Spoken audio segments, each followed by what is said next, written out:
اللہ تبارک و تعالیٰ نے آغاز اپنے محبوب کی معراج سے فرمایا۔ فرمایا سبحان الذی اسری بعبدہ لیلا من المسجد الحرام الی المسجد الاقصی۔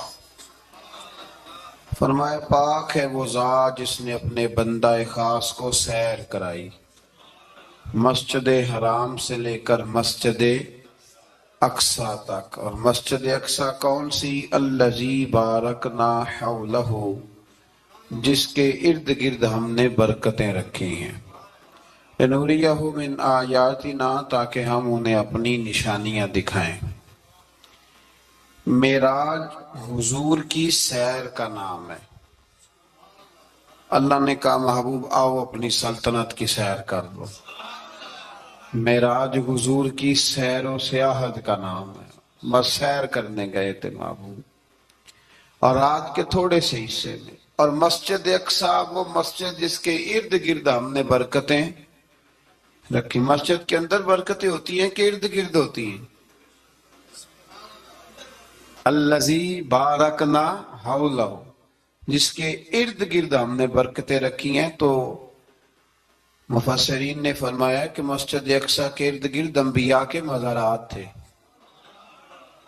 تو فرمایا کہ اس کے ارد گرد ہم نے برکتیں رکھی ہیں۔ جہاں نبی کا وجود ہو وہاں برکت ہوتی ہے، جہاں ولی کا وجود ہو وہاں برکت ہوتی ہے۔ لنوریہ من آیاتنا، تاکہ ہم انہیں اپنی نشانیاں دکھائیں۔ واقعہ معراج ظاہر ہے ایک تفصیلی اور ایک بڑا حیرت انگیز اور محبوب کی عظمت اور شانوں والا واقعہ ہے۔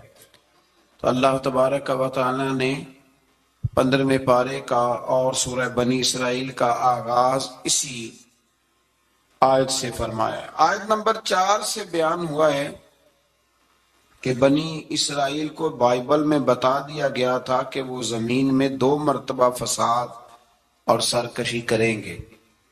چنانچہ یہ دونوں مواقع آئے اور اللہ نے ان پر جابر بندے مسلط کیے۔ آیت نمبر 11 میں اللہ تعالیٰ نے فرمایا کہ انسان بڑا ہی جلد باز ہے، اسے بڑی جلدی ہے، بڑی جلدی کرتا ہے۔ آیت نمبر 12 میں بتایا کہ ہم نے نظام لیل و نہار کو اپنی قدرت کی 2 نشانیوں، اور ہم نے دن کو روشن بنایا تاکہ تم اپنے رب کا فضل تلاش کرو اور سالوں کی گنتی اور حساب کو جان لو۔ آیت نمبر 13 سے بتایا کہ ہم نے ہر انسان کا اعمال نامہ اس کے گلے میں لٹکا دیا ہے، یعنی اللہ کی قضاء و قدرت میں جو طے ہے وہ ہو کے رہے گا۔ اور قیامت کے دن یہ اعمال نامہ ایک کھلی ہوئی کتاب میں صورت میں ہوگا۔ بندے سے کہا جائے گا اپنا اعمال نامہ پڑھو، آج تم خود ہی احتساب کرنے کے لیے کافی ہو۔ جس نے ہدایت کو اختیار کیا تو اسی کا فائدہ اسی کو پہنچے گا، اور جس نے گمراہی کو اختیار کیا تو اس کا وبال بھی اسی پر آئے گا۔ اور کوئی بوجھ اٹھانے والا دوسرے کا بوجھ نہیں اٹھائے گا، اور ہم اس وقت تک عذاب دینے والے نہیں جب تک کہ اتمام حجت کے لیے ہم رسول نہ بھیج دیں۔ اگلی آیت میں قدرت کا ایک قانون بیان کیا گیا ہے کہ جب ہم کسی بستی والوں کو ہلاک کرنے کا ارادہ کرتے ہیں تو اس کو عیش و عشرت کا دل دادہ لوگوں کو اپنے احکام بھیجتے ہیں، پھر وہ ان احکام کی نافرمانی کر کے عذاب کے مستحق ہوتے ہیں، اور یوں ہم ان کو تباہ و برباد کر دیتے ہیں۔ پہلے قومیں عیش میں پڑتی پھر تباہ ہوتی۔ اللہ تعالیٰ اپنے محبوب کی غلامی والی زندگی عطا فرمائے۔ اللہ آیت نمبر 18 میں فرمایا کہ جو صرف دنیا کے فائدے کا طلبگار ہو تو ہم اس کو اس دنیا میں جتنا چاہیں دے دیتے ہیں، اور پھر اس کا انجام جہنم ہوتا ہے۔ اللہ فرماتا ہے تو دنیا مانگے گا تو میں دے دوں گا، یہ نہیں کہ ملے گی نہیں، لیکن دنیا ملے گی، پھر جنت اللہ سے مانگیں ربنا آتنا فی الدنیا حسنہ وفی الآخرۃ حسنہ، یا اللہ دنیا بھی اچھی کر کے دے اور آخرت بھی ہمیں اچھی کر کے عطا فرما۔ آیت نمبر 21 میں ایک دوسرے پر دنیا میں فضیلت کا ذکر کرتے ہوئے فرمایا کہ آخرت کے بڑے بڑے درجے ہیں اور ان کی فضیلت بھی بہت بڑی ہے۔ آیت نمبر 23 میں والدین کے حقوق کی جانب متوجہ کرتے ہوئے فرمایا کہ تمہارے رب نے حکم دیا ہے کہ اس کے سوا کسی کی عبادت نہ کرو اور ماں باپ کے ساتھ نیک سلوک کرو. اگر تمہاری زندگی میں وہ دونوں یا ان میں سے کوئی ایک بڑھاپے کو پہنچ جائے تو اس کو اف تک نہ کہو، ان کو جھڑکو بھی نہیں اور ان کے ساتھ ادب سے بات کرو اور ان کے لیے عاجزی اور رحم دلی کے بازو جھکائے رکھو اور یہ دعا کرو کہ اے میرے رب ان پر رحم فرما جیسا کہ انہوں نے بچپن میں رحم کے ساتھ میری پرورش فرمائی تھی.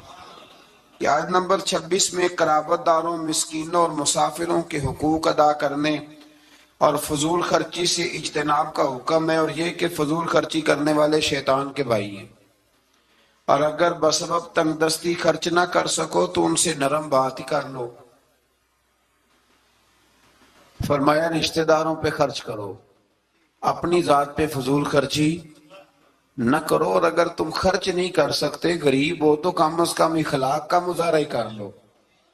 رشتہ داروں کے اندر تلخ جملوں کا تبادلہ تو نہ کرو. آیت نمبر کچھ لوگ نا شوب دو کی باتیں کرتے ہیں، آج بھی کرتے ہیں. فلانے پیر صاحب ہیں جی، یہ جو کچھ لوگ بڑے بڑے نادان ہیں نا، یہ ساری آپ پڑھ لیں آیت نمبر 90، تو وہی سارے سوالات ہیں جو آج کا بد مذہب ولیوں کے بارے میں کرتا ہے. کہتا ہے اگر ایسے ہیں تو پھر یہ کر دیں، پھر وہ کر دیں. او خدا کے بندو، ولی شوبدے دکھانے نہیں آتے، بندوں کو رب سے ملاتے ہیں. ان کا کام پیغام حق دینا ہے، ان کا یہ کام نہیں ہے.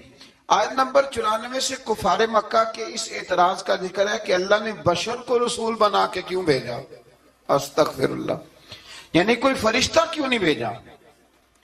اللہ تعالیٰ نے فرمایا رسول صلی اللہ علیہ وسلم کہہ دو اگر زمین میں فرشتے بستے اور اطمینان سے چلتے پھرتے تو ہم ان پر آسمان سے فرشتہ ہی رسول بنا کے نازل کرتے. اگر فرشتوں کی طرف رسول بنانا ہوتا تو پھر کس کو بناتے؟ فرشتوں کو. یعنی نبی اور رسول جس مخلوق کی طرف مبعوث ہوئے اسی کے جن سے ہوتے ہیں. ان آیات میں یہ بھی بتایا کہ منکرین آخرت کو ان کے منہوں کے بل اندھا، گونگا اور بہرا بنا کر اٹھایا جائے گا اور ان کا ٹھکانہ جہنم ہے. آیت نمبر 100 میں فرمایا کہ آپ کہیے اگر بالفرض تم میرے رب کی رحمت کے خزانوں کے مالک ہوتے تو تم خرچ کے ڈر سے ان کو روکے رکھتے، اور دراصل انسان ہے ہی بخیل، یہ کنجوس ہے، یہ اللہ کی دی ہوئی توفیق سے بھی اس کے رستے میں خرچ کرنے کو تیار نہیں ہوتا. آیت نمبر 101 سے موسیٰ علیہ السلام کو 9 معجزات عطا کیے جانے، فرعون کا آپ کو ساحر کہنے، فرعون کے غرق ہونے اور بنی اسرائیل کے زمین میں آباد ہونے کا ذکر ہے. آیت نمبر 105 میں قرآن مجید کو بتدریج تھوڑا تھوڑا نازل کر کے نازل کرنے کی حکمت یہ بتائی گئی کہ رسول ان پر ٹھہر ٹھہر کے پڑھیں گے، ان کے لیے قرآن کو سمجھنے میں آسانی ہوگی.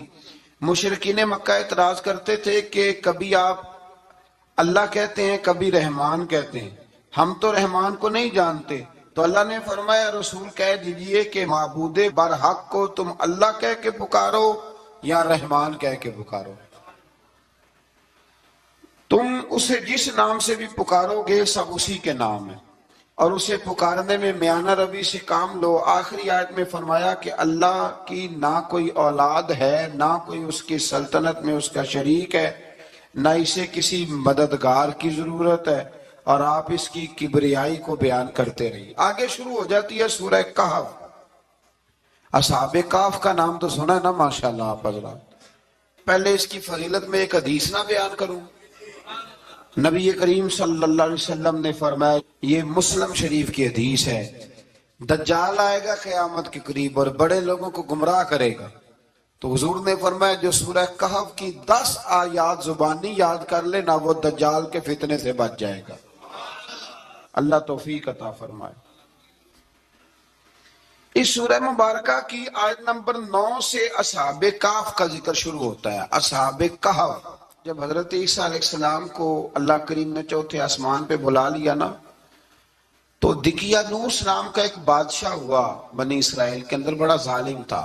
اس نے گمراہی پھیلا دی، اور جو لوگ معاذ اللہ کفر اور شرک نہیں کرتے تھے انہیں قتل کروا دیتا تھا. تو 7-8 نوجوان اپنا ایمان بچا کے بھاگے. او ہو اللہ اکبر. ساری دنیا مال بچا کے بھاگتی، وہ 7-8 نوجوان اپنا ایمان بچا کے بھاگے کہ یہ ہمیں کہیں کفر کی طرف نہ لوٹا دے. تو جا کے ایک غار کے اندر چلے گئے تو ایک کتا بھی ان کے ساتھ ہو گیا. انہیں کتے کو بڑے روڑے مارے کہ یہ اگر بھونکے گا، آواز نکالے گا تو ہم پکڑے جائیں گے، ہم نے تو چھپنا ہے. پر اس کو نہ ولیوں سے پیار ہو گیا تھا. اس نے کہا بھگاؤ جتنا مرضی مجھے، فطرت میری ہے کہ میں بھونکتا ہوں، پر جب اللہ کے ولی ہوں تو پھر میں ادب کرتا ہوں. یہ قرآنی واقعہ. اچھا یہ عین وہ واقعہ ہے قرآن مجید کا کہ جو بہت ساری چیزوں پر ویسے ہی نص ہے اور بہت ساری زبانیں ویسے ہی گنگ ہو جاتی. تو وہ 6-7 لوگ تھے، وہ چلے گئے غار کے اندر، جا کے انہوں نے پناہ لے لی. بادشاہ کو پتہ چل گیا کہ غار کے اندر ہے. اچھا اللہ کی قدرت، جیسے داخل ہوئے انہیں نیند آ گئی، یہ سو گئے. اور قرآن مجید کہتا ہے، قرآن مجید کے یہ لفظ ہیں کہ کتا غار کے منہ پر بازو پھیلا کے بیٹھ گیا، گویا اپنے مالکوں کی خدمت کر رہا ہے. اب میاں صاحب کی ایک بات کر لیں درمیان میں. میاں صاحب فرماتے ہیں جنہ تناں وچ عشق نہ رچیا، کتے ہونا تھی چنگے. اور چلو مالک دیکھ کر راکھی کر دے، صابر بھوکے ننگے. یہ دیکھو نا کہ اتنا تو ان کے اندر بھی کمال ہے. اپنے نا دونوں بازو پھیلا کے، کتا بھی غار پہ بیٹھ گیا. ان کو نیند آ گئی. بادشاہ نے پتہ کرایا کہاں بھاگ کے گئے، تو کہا وہ غار کے اندر ہے. بادشاہ کہنے لگا کہ ان کی سزا یہ ہے کہ ایک دیوار چن دو غار کے منہ میں، غار کوئی بند کر دو. جس بندے کی ڈیوٹی لگائی نا غار چننے کی، بندہ بڑا نیک تھا، اس کو دیوار بنانے کا ذمہ دیا. اس نے نا دیوار بھی بنائی اور ایک تختی پہ نا سب کے نام لکھے، اور وہ تختی ایک صندوق میں رکھ کے وہاں بند کر دی. اور اسی طرح کی ایک تختی اس کے نیچے لکھا کہ ایک تختی ان کے ناموں کی نا میں مال خزانہ میں بھی بند کر رہا ہوں. اللہ تبارک و تعالیٰ کی قدرت کے بعد مفسرین نے لکھا ہے وہ 100 سال تک سوئے رہے، اور بعض نے لکھا ہے کہ 300 سال تک سوئے رہے. 300 سال کے بعد اس طرح ہوا کہ حکومتیں بدل گئیں. بیدروس نام کا ایک بادشاہ آ گیا، وہ بڑا نیک دل تھا.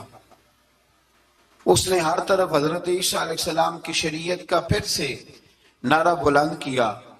اب نا کچھ لوگ ایسے تھے جو منکر ہو گئے تھے کہ مرنے کے بعد دوبارہ کیسے اٹھیں گے. بادشاہ ایک دن حجرے میں گیا، جا کے دعا مانگی، یا اللہ کوئی ایسی بات دکھا جس سے لوگوں کا ایمان پکا ہو جائے. اس طرح کے بادشاہ ہوا کرتے. تو رب کریم نے کہا میں نے تو پہلے ایک راز چھپا کے رکھا ہوا ہے، کھول دیتے ہیں. اس نے دعا مانگی، اور ادھر کیا معاملہ ہوا، ایک چرواہا بکریاں چرانے والا وہاں سے گزرا. اس نے سوچا یہ دیوار ہے، اگر اس کا منہ کھول لوں نا کبھی تو میری بکریاں یہاں تھوڑا سا دھوپ کے اندر سستا لیا کریں گی. اس چرواہے نے کیا کیا کہ اس نے وہ دیوار گرائی تاکہ میری بکریاں اندر جایا کریں. وہ دیوار گرائی تو اس نے اندر 6-7 لوگ سوئے ہوئے دیکھے اور کتا بھی سویا ہوا دیکھا. اللہ تبارک و تعالیٰ اپنی قدرت سے، اپنے فضل سے ان کی کروٹیں بھی بدلتا رہا. اپنی قدرت سے ایک طرف انسان پڑا رہے نا تو اعضاء گل جاتے ہیں، ان کی کروٹیں بھی بدلی جاتی، مناسب روشنی بھی دی جاتی اور حالت بھی. اس نے دیوار گرائی تو ان کی آنکھ کھل گئی. ایک دوسرے سے کہنے لگے آج تو بڑی گہری نیند سوئے ہیں یار، آج تو لمبی نیند پوری کر لی. چلو بھوک بڑی لگی ہے، ایک دوست کو بھیجو. یہ سارا واقعہ قرآن مجید میں موجود ہے، میں اپنے لفظوں میں بیان کر رہا ہوں. جاؤ ایک دوست کو بھیجو بازار سے نا کھانا لے آئے. پیسے وہی 300 سال پرانی کرنسی. وہ جب نان بھائی کی دکان پہ گیا نا سامان لینے، اس کو پیسے دیے تو نان بھائی نے ہاتھ پکڑ لیا، کہنے لگا میاں تو کدھر سے آیا، یہ کون سے پیسے؟ اس نے کہا پیسے کاہے کہ میں بھی سوچ رہا ہوں کہ حالات بدلے ہیں، سارے حضرت عیسیٰ کا کلمہ پڑھ رہے ہیں، ماحول اور ہے. اس نے کہا تیرے ہاتھ کوئی خزانہ لگ گیا ہے. یہ تو ہم نام سنتے تھے کہ یہاں کوئی دقیانوس نام کا بادشاہ ہے، کوئی خزانہ، بتا کہاں سے لیے. شور ہوا. حاکم شہر تک خبر پہنچی، بادشاہ تک پہنچی. اس نے بتایا کہ بھئی ہم تو دقیانوس کے ڈر سے بھاگے ہیں، کل بھاگے ہیں یا آج سویرے، اتنا زیادہ ہمیں پتہ نہیں، کل یا آج سویرے بس نا. اتنا سا ہمیں یاد ہے کہ ہم گئے تھے. بہرحال لوگ جمع ہو گئے، اکٹھے ہو گئے، غار تک پہنچے. اب جو غار کے اندر تھے وہ پتہ کہتے لگتا ہے ہمارا دوست پکڑا گیا ہے. پکڑا گیا ہے تو بندے جمع ہو، وہ اندر ڈر رہے تھے، تسبیح کر رہے تھے، اللہ کو یاد کر رہے تھے. ادھر یہ پہنچ گیا. جب ان لوگوں نے یہ جیتا جاگتا رب کے فضل کا نمونہ دیکھا اور بادشاہ نے کہا کہ یہ کیا ہے، صندوق کھولا تو اس کے اندر وہ تختی لکھی تھی کہ یہ ان کے نام ہیں، یہ دقیانوس سے ڈر کے بھاگے ہوئے ہیں، یہاں یہ سو رہے ہیں، اور اسی کی ایک تختی میں نے فلان جگہ بھی دفن کیا، وہ تختی بھی وہاں سے نکل آئی. اب سب لوگوں کی آنکھوں میں آنسو آئے اور سب کہنے لگے لا الہ الا اللہ، لا الہ الا اللہ، لا الہ الا اللہ. سب کہنے لگے ان اللہ علی کل شیء قدیر. جب ان کی بات پوری ہو گئی، لوگوں کے ایمان پختہ ہو گئے، تو اصحاب کہف کہنے لگے کہ ہمیں اب اجازت ہے، ہم پھر دوبارہ غار میں جاتے ہیں. وہ غار میں گئے تو رب نے پھر انہیں موت عطا فرمائی، نیند عطا فرمائی، تحفہ دیا. بادشاہ نے پھر اس کے آگے دیوار بنائی اور وہاں بادشاہ نے ایک مسجد تعمیر کرا دی، لوگ زیارت کرنے جاتے. یہ اصحاب کہف کا ذکر ہے. اب یہاں ہمارے مفسرین نے لکھا ہے کہ وہ جو کتا تھا نا وہ بھی ساتھ ہی تھا. اللہ قیامت والے دن اسے انسانی، یا تو انسانی شکل ملے گی یا جیسے رب کا فضل ہوگا رب کریم اسے بھی جنت عطا فرمائے گا. اس نے تبلیغ کی، دین کی، اس نے کیا کیا؟ تبلیغ کی، نمازیں پڑھی، روزے رکھے، حج کیا، 10 ہوتے صحیح اس کیتا کی. اسی آنکھیں نا خدا کے فضل سے ہم پر ہے سایہ غوث اعظم کا، ہمیں دونوں جہاں میں ہے سہارا غوث اعظم کا. لوگ پریشان ہو جاتے ہیں، کہتے ہیں کس طرح کی بات کرتے ہو؟ تو میں نے کہا اصل میں تیرا عقیدہ کچا ہے. وہاں تو کتا چلا جائے ولی کے پاس تو رب اسے جنت دے دیتا ہے، تو جیگتا جاتا مومن جائے تو اللہ کیوں فضل نہیں فرماتا؟ اس سے آگے نا پھر آیت نمبر 32 ہے. اس میں اللہ تبارک و تعالیٰ نے 2 لوگوں کا واقعہ بیان کیا ہے. فرمایا ایک شخص کے انگوروں کے باغات تھے اور چاروں طرف سے انہیں کھجوروں کے درختوں نے گھیر رکھا تھا اور درمیان میں کھیتی بھی تھی اور بیچ میں دریا بھی بہہ رہا تھا، اور ان باغات نے بہت عمدہ فصل دی. ایک دن یہ شخص اپنے ساتھی سے کہنے لگا میرا مال اور افرادی قوت تم سے زیادہ ہے، مجھے یقین ہے کہ یہ باغ کبھی برباد نہیں ہوگا. اول تو مجھے قیامت کا یقین ہی نہیں معاذ اللہ، لیکن اگر قیامت آئی تو مجھے وہاں سے بھی بہتر مال ملے گا. اس کے دوسرے ساتھی نے کہا تو اپنی اصل کو بھول گیا ہے اور تو نے اپنے خالق کی ناشکری کی جو کہ وحدہ لا شریک ہے. اگر تم نے باغ میں داخل ہوتے وقت ماشاءاللہ لا قوت الا باللہ کہہ دیا ہوتا تو یہ تمہارے حق میں بہتر ہوتا. اگرچہ مال اور اولاد میں تم سے کم ہوں، لیکن میرا ایمان یہ ہے کہ اللہ تعالیٰ مجھے اس سے بہتر نعمت عطا کرے گا، اور آسمان سے کوئی آفت آئی اور تمہارا باغ تباہ و برباد ہو جائے گا، یا اگر اس کا پانی زمین میں دھس گیا تو پھر تم اسے تلاش نہ کر پاؤ گے. بالآخر اس شخص کا باغ برباد ہو گیا. وہ جو کہتا تھا نا مجھے یقین نہیں قیامت نہیں آئے گی، اس کا باغ ہی. اور وہ کف افسوس ملتے ہوئے کہنے لگا کاش میں نے شرک نہ کیا ہوتا، لیکن پھر اس کا کوئی نہ مددگار تھا اور نہ. حضرت خضر کے بارے میں مختلف روایات ہیں کہ یہ ولی ہیں کہ نبی ہیں، لیکن مضبوط رائے اکثر بزرگوں کی یہی ہے کہ یہ بھی اللہ کے نبی ہیں، اور بعض نے لکھا ہے یہ ہمیشہ سے زندہ ہیں. یہ 2 اللہ کے نبی حضرت الیاس علیہ السلام اور حضرت خضر علیہ السلام یہ دونوں ہر سال حج میں بھی جاتے ہیں، ہر سال حج میں بھی جاتے ہیں. کیونکہ ایک روایت ملتی ہے کہ محبوب کریم علیہ السلام حج پہ گئے تو فرمایا میں الیاس اور خضر کو پہاڑوں سے اترتے ہوئے دیکھ رہا ہوں. تو جن کو اللہ نے کھلی آنکھیں دی ہوتی ہیں پھر انہیں زیارت بھی ہوتی ہے، انہیں یہ نظر بھی آتے ہیں. حضرت خضر علیہ السلام کو اللہ نے علم لدنی عطا فرمایا. یہ علم لدنی اللہ جس کو اپنے پاس سے عطا کر دے اس کو علم لدنی کہتے ہیں.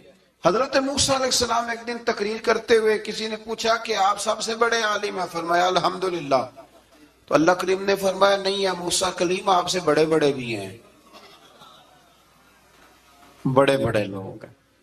ہمارے یہاں مسئلہ ہے پا نہ پڑی اور لوگ مناظرہ کرنے آتے ہیں. کئی دفعہ لوگ نا مسئلہ بتاتے ہیں تو میں کہتا ہوں جناب آپ نے بتا دیا کہ اب آپ نے حکم کرنا ہے, اب آپ نے حکم کرنا ہے. کبھی کبھی کچھ لوگ ایسی باتیں کرتے ہیں وہ جی آپ ایک بندے کا نام لیتے ہیں ذکر کرتے ہیں, تو میں نے کہا چلو ہم نے بھی کہیں کچھ پڑھا ہی ہوگا نا تبھی تو ذکر کرتے ہیں. لیکن جو آتے ہیں نا لوگ وہ مشورہ تو ہمارے دور میں ہے ہی نہیں. جس نے جو لائن پڑھ لی ہے وہ اس پہ پکا ہو گیا, سارا نہیں نہ پڑھا, سارا پڑھے پھر بات سمجھ میں آتی. حضرت موسیٰ کلیم اللہ کے نبی ہیں اور کیا بات ہے ان کی, اور یہ بھی اللہ کا فضل ہوا حضرت موسیٰ نے یہ بات کی تبھی تو ہمیں اتنی شاندار حکمتوں کے پھول ملے. یہ بھی حضرت موسیٰ کا ہی کمال ہے. تو حضرت موسیٰ نے کہا کہ اے اللہ وہ جو مجھ سے بڑا ہے عالم ہے وہ کہاں ملے گا جس سے میں حکمت کی بات سیکھوں. تو فرمایا جہاں مجمع البحرین ہے نا دو دریا ملتے ہیں وہاں وہ ملے گا. حضرت موسیٰ کلیم سے اللہ نے فرمایا کہ جاؤ جہاں دو دریا ملیں گے نا وہاں تمہیں وہ شخص ملے گا. تو یا اللہ میں کس طرح؟ فرمایا زادرہ ساتھ لے جاؤ کھانے پینے کا سامان. حضرت موسیٰ کلیم لے گئے, مچھلی بھی لے گئے. فرمایا یہ مچھلی جہاں تمہارے برتن سے نکل کے دریا میں داخل ہو وہاں دریا میں شگاف پڑ جائے گا, وہاں وہ تمہیں شخص ملے گا. حضرت موسیٰ نے اپنے خادم حضرت یوشع بن نون علیہ السلام کو بھی ساتھ لیا. یہ بعد میں حضرت موسیٰ علیہ السلام کے جانشین ہوئے. یہ دونوں سفر پہ نکل گئے, ایک جگہ پہ پہنچے جہاں پہاڑ تھا ساتھ دریا بھی تھا, اس کے نیچے آرام کرنے لگے. حضرت موسیٰ کلیم سو گئے تو یوشع بن نون علیہ السلام موجود تھے. مچھلی جھٹ سے نکلی دریا میں داخل ہو گئی, وہاں راستہ بھی بن گیا. اب اٹھے حضرت موسیٰ کلیم, جب اٹھے تو فرمایا چلو چلے. تھوڑا آگے جا کے فرمایا بھوک لگ رہی ہے کھانا تو نکالو. انہیں یاد آیا, کہنے لگے حضور مچھلی تو دریا میں چلی گئی تھی. فرمایا تو نے بتایا ہی نہیں, وہی تو ہماری منزل تھی جہاں مچھلی دریا میں گئی. پھر وہاں سے واپس آئے قدموں کے نشانوں پہ, وہاں پہنچے جہاں مچھلی گئی تھی. تو وہاں ایک شخص لیٹا ہوا تھا چادر لے کے. آپ نے سلام لی تو انہوں نے کہا وعلیکم السلام یا موسیٰ کلیم اللہ. تو آپ نے فرمایا آپ کون ہیں؟ فرمایا میں وہی ہوں جس کو آپ تلاش کر رہے ہیں. تو فرمایا آپ نے مجھے کیسے پہچانا؟ فرمایا جس رب نے تمہیں بھیجا ہے نا اس نے ہی مجھے بتایا ہے کہ موسیٰ آ رہے ہیں, موسیٰ آ رہے ہیں. اب حضرت خضر نے جو کچھ فرمایا وہ بڑا شاندار ہے. فرمایا موسیٰ کچھ باتیں ایسی ہیں جن کا آپ کو علم ہے اور مجھے نہیں, اور کچھ ایسی ہیں جن کا مجھے علم ہے اور آپ. اللہ اکبر, یہ کبھی ہماری سمجھ میں بات آ جائے, یہ کبھی سمجھ میں آ جائے. کچھ باتیں ایسی ہیں جس کا مجھے علم ہے اور یہ بڑے بڑے سیانے بندے نہیں مانتے.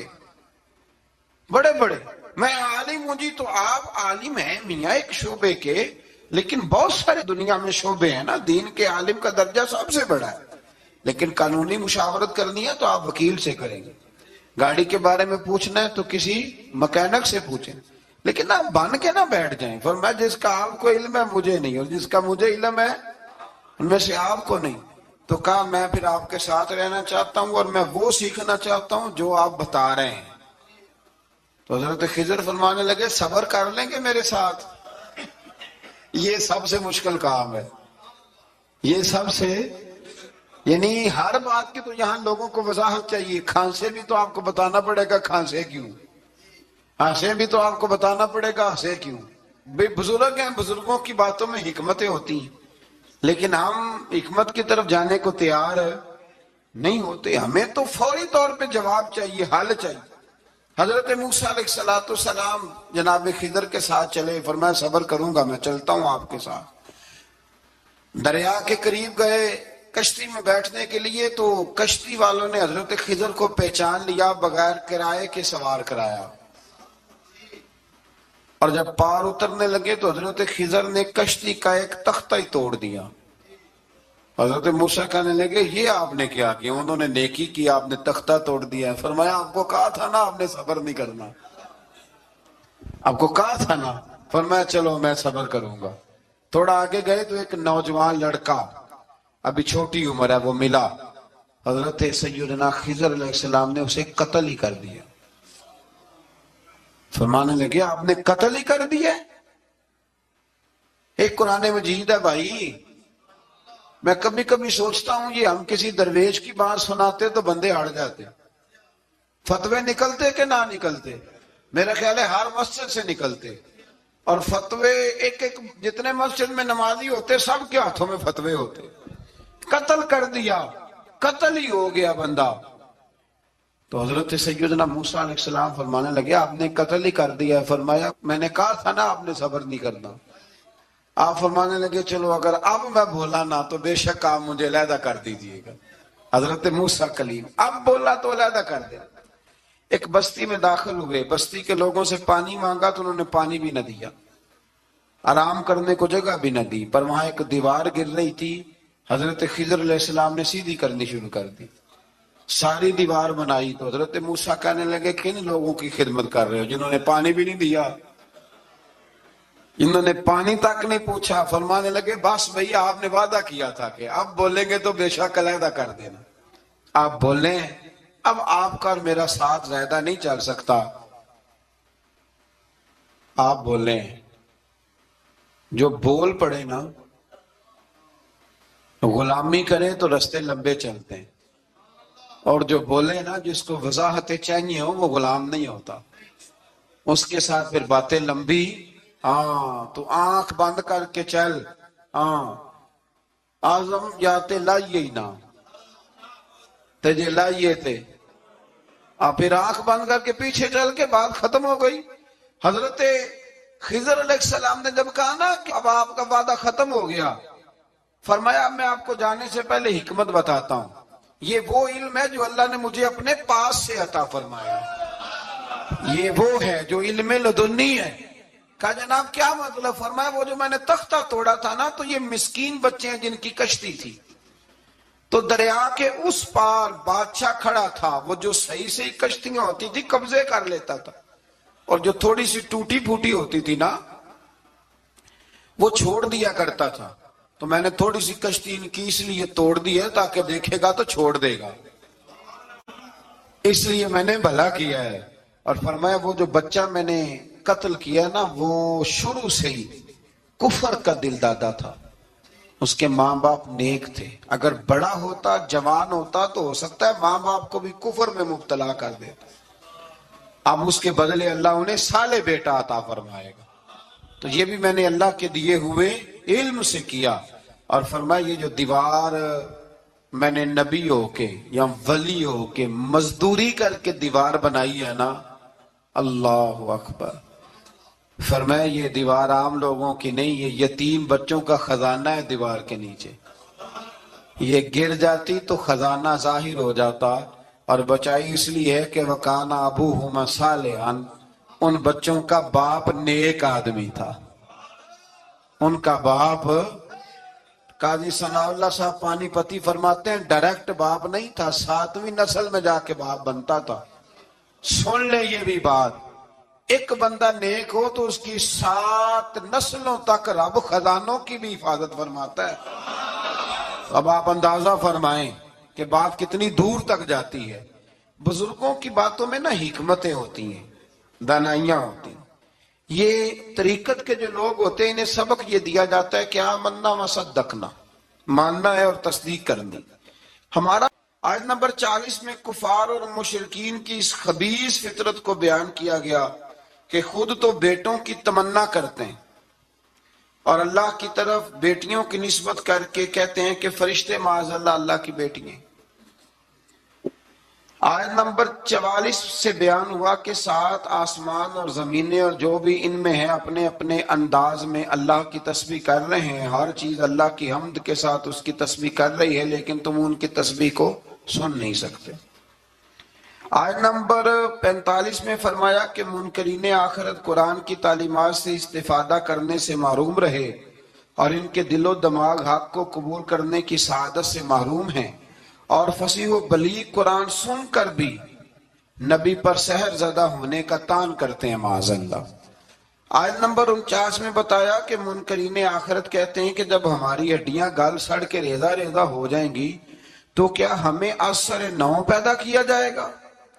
اللہ تعالیٰ نے فرمایا تم پتھر بن جاؤ یا لوہا یا کوئی اور مخلوق جو تمہارے خیال میں بہت سخت ہو، وہی رب ذوالجلال دوبارہ پیدا کرے گا جس نے تمہیں پہلے پیدا فرمایا تھا۔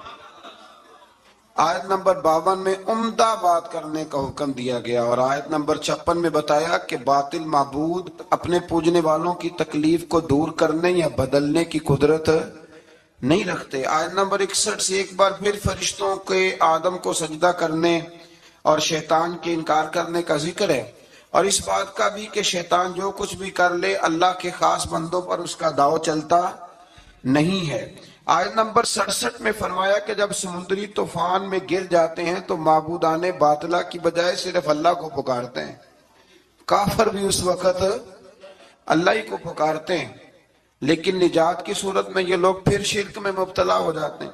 آیت نمبر 68 میں مشرکوں کو متنبہ کیا گیا کہ اگر ان پر کوئی آفت آ گئی یا انہیں خشک سرزمین میں کہیں دنسا دیا گیا یا کسی اور مصیبت میں مبتلا کیا گیا تو اللہ کے سوا کوئی نجات دینے والا نہیں ہے۔ آیت نمبر 70 میں بنی آدم کی عزت اور کرامت کا ذکر ہے کہ اللہ نے بنی آدم کو اپنی مخلوقات میں بہت سو پر فضیلت عطا فرمائی ہے۔ آیت نمبر 71 میں انسانوں کو اپنے پیشواؤں کے ساتھ بلائے جانے، دائیں بائیں اعمال نامے لینے والوں کو کامیابی کا بیان ہے، اور جو دنیا میں حق سے اندھا ہے وہ آخرت میں بھی اندھا ہے۔ قیامت میں اس کا کوئی پیشوا ہوگا اسی کے ساتھ ہی بلایا جائے گا نا۔ جو ساری زندگی کہتا رہے میں مانتا ہی نہیں کسی کو، کوئی امام نہیں، کوئی تقلید نہیں، کوئی شے نہیں، تو وہ کدھر جائے گا؟ ہاں اسی کے ساتھ جائے گا۔ اللہ تبارک و تعالی سمجھنے کی توفیق عطا فرمائے۔ پھر اللہ تبارک و تعالی نے آیت نمبر 73 سے کفار کے آپ صلی اللہ علیہ وسلم کو راہ حق سے ہٹانے کے باطل ارادوں کا ذکر فرمایا۔ اللہ تعالیٰ نے حق کے راستے میں آپ کی ثابت قدمی کو اپنا فضل قرار دیا ہے۔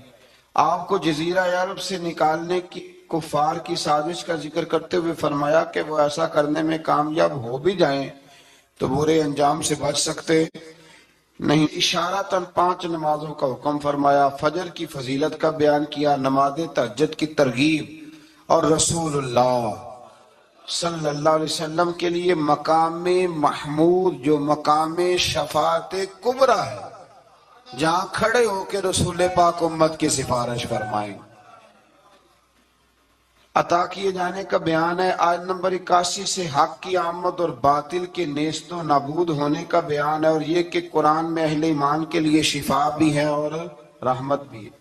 آیت نمبر 83 میں انسان کی اس فطرت کا ذکر ہے کہ نعمتوں پر ناشکری اور مصیبت پر نا امیدی کا اظہار کرتا ہے، یہ اس کی فطرت ہے۔ آیت نمبر 85 میں اس عمل کا بیان ہے کہ یہود نے رسول اللہ صلی اللہ علیہ وسلم سے روح کے بارے میں سوال کیا تو اللہ تعالیٰ نے فرمایا کہ اے رسول صلی اللہ علیہ وسلم کہہ دیجئے کہ روح میرے رب کے امر سے ہے اور تم کو محض تھوڑا سا علم عطا کیا گیا۔ اس سے یہ بتانا مقصود ہے کہ جن چیزوں کی حقیقت جاننے پر ہدایت اور نجات موقوف نہیں نا، ان کے در پہ ہونے کی تمہیں ضرورت بھی نہیں ہے۔ آیت نمبر 88 میں ایک بار پھر قرآن کے مثل لانے کا چیلنج اور کافروں کے عجز کا بیان۔ آیت نمبر 90 سے مشرکین مکہ کے بعد فاسد مطالبات کا ذکر کرتے ہوئے فرمایا کہ انہوں نے کہا ہم اس وقت تک آپ پر ایمان نہیں لائیں گے حتیٰ کہ آپ ہمارے لیے زمین سے پانی کا کوئی چشمہ جاری کر دیں، یا آپ کھجوروں اور انگوروں کے باغات کے مالک بن جائیں جن کے نیچے نہریں بہہ رہی ہیں، یا آپ ہمیں جس عذاب سے ڈراتے ہیں وہ لے آئیں، یا آسمان کو ٹکڑے ٹکڑے کر کے ہم پہ گرا دیں، یا اللہ اور فرشتوں کو ہمارے سامنے بے حجاب کر دیں، یا آپ کے لیے سونے کا گھر ہو یا ہم آسمان پر چڑھ جائیں۔ اور پھر آسمان سے ہم پر کتاب نازل کریں جس کو ہم پڑھیں. ان سب مطالبات کے جواب میں اللہ نے فرمایا اے رسول صلی اللہ علیہ وسلم کہہ دو میرا رب ہر عیب سے پاک ہے، میں کوئی شوف دے باز نہیں ہوں، بلکہ میں تو اللہ کا وہ بندہ ہوں جسے اللہ نے اپنا رسول بنا کے بھیجا ہے. یہ حضور غوث پاک رضی اللہ تعالیٰ عنہ کو ایک شخص ملنے آ گیا. ملا علی قاری نے لکھا ہے آپ کے ایک مرید نے کہا چل میرے پیر سے ملنے. کہنے لگا میں نہیں جاتا ملنے کسی پیر شیر سے. کہا نہیں آؤ تو صحیح. وہ آیا نا تو اس نے دیکھا کہ 50 گھوڑے عربی نسل کے کھڑے ہیں غوث پاک کے دروازے، موٹے تازے چوڑے عربی نسل کے گھوڑے.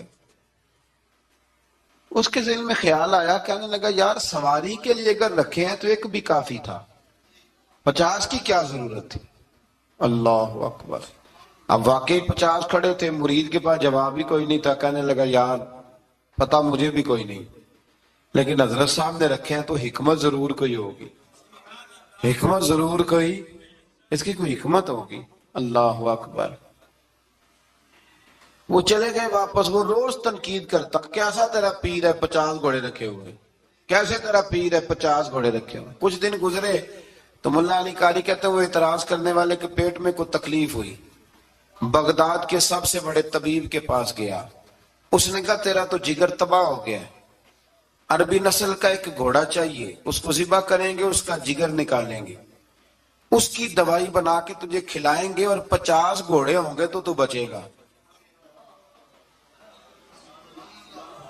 اب پریشان ہو گیا، کہنے لگا گھوڑے ہیں تو صحیح، پر جو میں حال کر رہا ہوں گا گھوڑے تو نہیں ملیں گے، میرا تو جوتوں والا کام ہے، وہ شاید مل جائیں. لیکن جب انسان مرنے لگتا ہے تو پھر اس کو ڈوبتے کو تنکے کا سہارا. اپنے دوست کے پاس گیا، کہنے لگا چل تیرے پیر کے پاس چلے. اس نے کہا تجھے نہیں لے کے جانا تو تنقید کرتا ہے. کہتا ہے ایک دفعہ چاہیے کیا کا گھوڑے. کہنے لگا تیرے لیے رکھے ہیں کوئی، جا دوڑ جا، میرے حضرت صاحب کی ضرورت کیا ہے. لیکن جب غوث اعظم کی خانقاہ میں داخل ہوئے نا تو حضور غوث اعظم اٹھ کے ملے. اللہ والے دلوں میں باتیں نہیں رکھتے. ماتھا چوما اور فرمانے لگے میاں تو ایک دن نا میری گلی سے گزر رہا تھا تو میری تیرے اوپر نظر پڑی، تو مجھے نظر آیا تو بیمار ہوگا اور تیرا علاج عربی نسل کے 50 گھوڑوں کی وجہ سے ہوگا، تو میں نے تیرے لیے لا کے کھڑے کیے ہوئے ہیں، تیرے لیے ہی کھڑے کیے ہیں. تو نہ گھر بھی لے جانے کی ضرورت نہیں، چارہ بھی میرے مرید ہی ڈال دیا کریں گے. تو اس طرح کرنا، روز آنا ایک گھوڑا لے جانا، پھر اگلے دن آنا تو دوسرا. وہ خدا کے بندے تیرے لیے رکھے تھے تو تنقید کر رہا ہے. اللہ کے بندے پردہ پوش ہوتے ہیں. ہاں شرط یہ ہے کہ وہ بندہ صالح ہو، دیندار ہو، وہ والا پیر نہ ہو جو نماز بھی نہ پڑھے اور گھوڑے 15 رکھے ہوئے ہوں اس نے، وہ والا معاملہ نہ ہو. تو میرے عزیز یہ یاد رکھیں کہ اللہ تبارک و تعالیٰ کا بندہ جب آپ کا روحانی علاج کرتا ہے نا، روحانی علاج سے مطلب جادو ٹونے کا علاج نہیں، روحانی علاج وہ ہوتا ہے کہ میرے گناہوں کا علاج ہو جائے، حسد بغض کینہ عداوت یہ نکل جائے. تو وہ کچھ ایسے نسخے بتاتا ہے جو سمجھ میں مرید کی نہیں آتے لیکن وہ ضروری ہوتے ہیں. انہی نسخوں کو استعمال کرنے سے انسان کا فائدہ ہوتا ہے. جی کرنے والے لوگ ہمیشہ کامیاب رہتے ہیں. وہ ماں باپ کے آگے کریں، استاد کے آگے کریں، شیخ کے آگے کریں. اور جن کو وضاحتوں کی ضرورت ہوتی ہے، ہاں ایک شرعی بات ضرور ہے، وہ ضرور سن لیں. اگر آپ کو کہیں کچھ شرعی قباحت نظر آئے جو قرآن و سنت سے ٹکراتی ہو تو وہ آپ پر فرض ہے آپ اپنے مرشد سے پوچھیں. کتنی بڑی بات کر رہا ہوں، یعنی جو چیز قرآن و سنت سے ٹکرا رہی ہو اس کی وضاحت طلب کرنا ضروری ہوتا ہے. اور جو دین سے نہ ٹکرائے اس پر آپ وضاحتیں پوچھتے ہیں تو پھر اس کا مطلب ہے کہ آپ علاج کرانے میں سنجیدہ نہیں ہیں. اللہ تعالیٰ قرآن مجید کو سمجھنے کی توفیق